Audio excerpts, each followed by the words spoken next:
A Game Boy? Big as a building? What?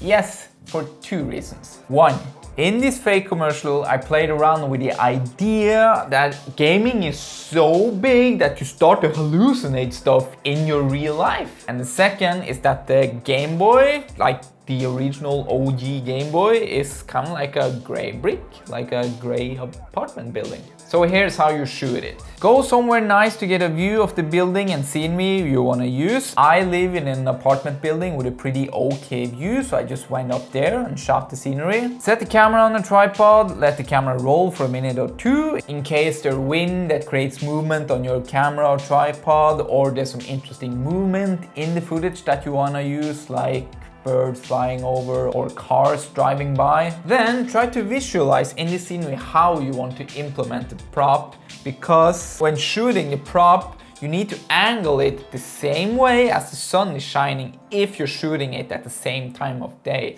So the direction of the sun is important to get right, and also try to get the angle, like the same angle you're shooting the scenery, get the same angle of the prop you're shooting. When I say prop, I mean the Game Boy. Then shoot 2 or 3 different sceneries so you have some to choose between when editing. I got lucky with the first one, so I'm gonna edit that one. Create a project in After Effects, import the footage and find the 2 clips you want to use, one for the scenery and one for the Game Boy. Then create a project in After Effects and import the Game Boy footage. Use the Roto Brush tool to mask out the background around the Game Boy. Disclaimer, using Roto Brush for something static isn't the best idea because the outline keeps changing for some reason, and when there's a moving object, that's okay, everything's in movement, but when there's something static, you just want it to make it still. Like in retrospect, I should probably have used the pen tool instead and just taken my time to get that perfect selection. But I kinda jimmy-rigged it and just exported that first perfect frame from the Roto Brush and used that instead. So pen tool for static, Roto Brush for moving stuff. Now import the cutout to Premiere. I actually meant to export it as an animation, meaning a video-ish file but without the background.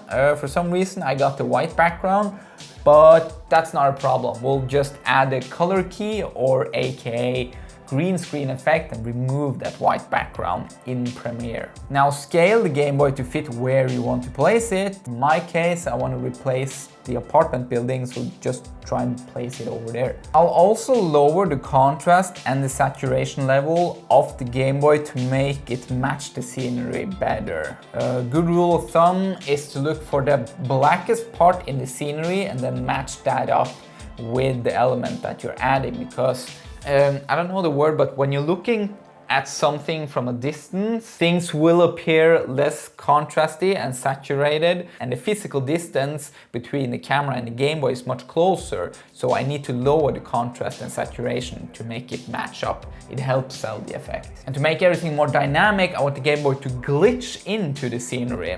An easy way to do that is by copying the Game Boy clip several times, playing around with the scaling, positioning and opacity, then add an RGB effect to change the color of each Game Boy, and then add sound effects for the glitching. In my case, I use audio.com, so I just go there to the sound effects library, search glitch, find a couple of sound bites, download, import to Premiere. And in my case, I didn't record good ambient sound for the scenery, so I also downloaded a sound effects for that as well. And since this is a commercial, we'll download the Game Boy logo from Wikipedia and we'll borrow the Game Boy start sound from a YouTube clip.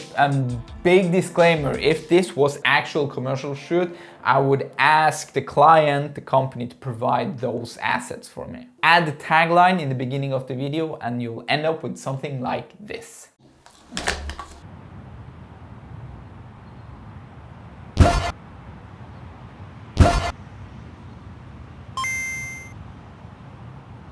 Hope you guys like this video. Wait. First, a word from our sponsor. This is Polly, an independent, business-minded lady who wears most of the hats in her small company. She is the accountant, sales manager, and the marketing manager. But she does not know how to create professional and appealing pictures and videos to help her sell her company's products. That's why she started using productphotographyvideo.com, a one-stop shop for both product photography and marketing films to use in her marketing mix. Go to productphotographyvideo.com today so you too can focus on your core business, just like Polly does. Hope you guys liked this video. If you did, there is a like button down below. Subscribe to follow along. Me and that intern over there will see you in the next video. Ciao!